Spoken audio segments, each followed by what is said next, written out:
સુરેન્દ્રનગરમાં power grid company દ્વારા ખેડૂતોને ધાક ધમકી આપતો હોવાનો આરોપ લાગ્યો છે। વીજ કંપનીની દાદાગીરી સામે ખેડૂતોએ આજે કોટ ગામમાં એકત્રિત થઈને વિરોધ પણ વ્યક્ત કર્યો છે। હળવદમાં પાવર ગ્રીડ કંપની દ્વારા પ્રતિ ચોક્કસ ભાવ ₹989 ચૂકવવામાં આવે છે અને સુરેન્દ્રનગરના ખેડૂતોને માત્ર ₹382 જ ચૂકવાય છે તેવો ખેડૂતોએ આક્ષેપ લગાવ્યો છે। આજે કોટ ગામે રામપરા અને રાવડિયાવદર અને રતનપરના ખેડૂતોએ એકત્રિત થયા છે, જ્યારે તેઓ ખેડૂતોની માંગણી નહીં સંતોષાય ત્યાં સુધી કામ શરૂ કરવામાં નહીં આવે તેવો હુંકાર પણ ભર્યો હતો।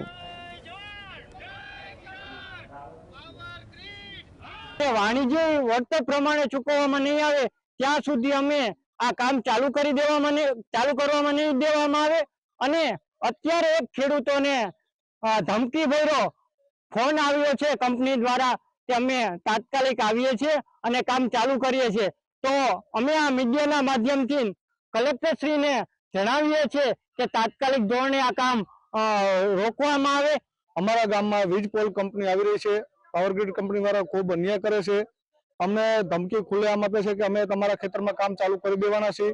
કોઈ પણ વર્તનનું હજી કાંઈ અમારે કંઈ થયું નથી અને છતાં કોઈ અમે કલેક્ટર સાહેબ પાસે ગયા હતા। કલેક્ટર સાહેબે પણ અમને કોઈ સારો જવાબ આપ્યો નથી અને ખેડૂતને પૂરું વળતર નહીં મળે ત્યાં લગી અમે કોઈ લાઈન નાખી આપવામાં આવશે નહીં। રાજતંત્ર અને અધિકારી તંત્ર ભેગા થઈને ખેડૂતોની જમીનમાં મફતના ભાવે કે જે નજીવી જૂની જંત્રી આપી અને ખેડૂતોને બળજબરીપૂર્વક જે વીજ પોલ નાખે છે એનો અમે સખત વિરોધ કરીએ છીએ।